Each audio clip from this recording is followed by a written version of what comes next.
Hi, Thurman Hendricks, back with tip number 2 for improving your 60-yard dash. Now, hopefully you got yourself into some good 60-yard dash shape by doing some sprints.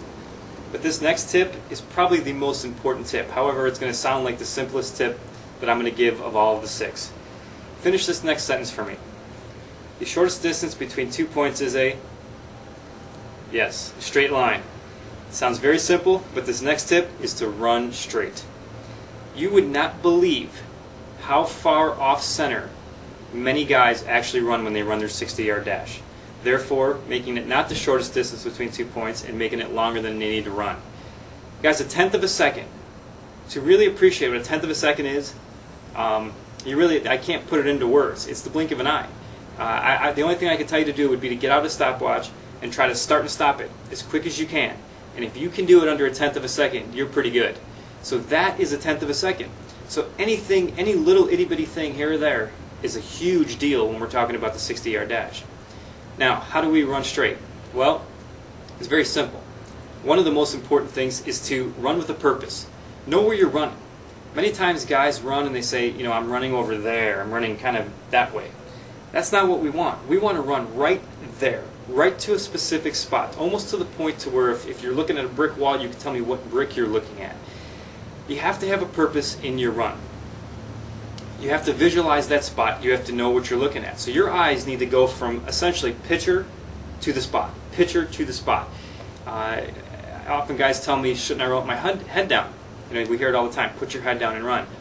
I'm not a fan of putting your head down and running for baseball players. And the reason being is that when we put our head down and run, we have nothing to guide us. Think of where you probably are getting tested in your 60-yard dash. Most likely it's in the outfield. But when you're looking down at grass, it's all green. There's nothing there to tell you if you're running straight or not. So by the time you pick your head up, then you realize, uh-oh, I got to move 5 feet this way or a couple feet that way or whatever we're talking about. The only time I really believe in putting your head down and running is 2 occasions actually. When you're a football player doing a 40-yard dash because you're down in a 3-point stance, and also if you are a track runner. And why in track? Because you have the lane lines when you look down to guide you. So, run straight, find a target, and run right at it. For example, take a look at this video. Now I have blurred out the video slightly so that you cannot make out this athlete that I trained.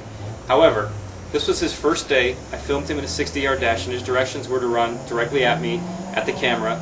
And the camera was about 75 yards away, so there was no worry of him actually running into the camera. But as he was coming, his eyes are down, he has no idea where he's running to, and he actually finishes, and this is not atypical, this is very normal, he finishes about, it's safe to say 4 feet across from where he actually should finish this test. So he made this run actually 4 feet longer than 60 yards.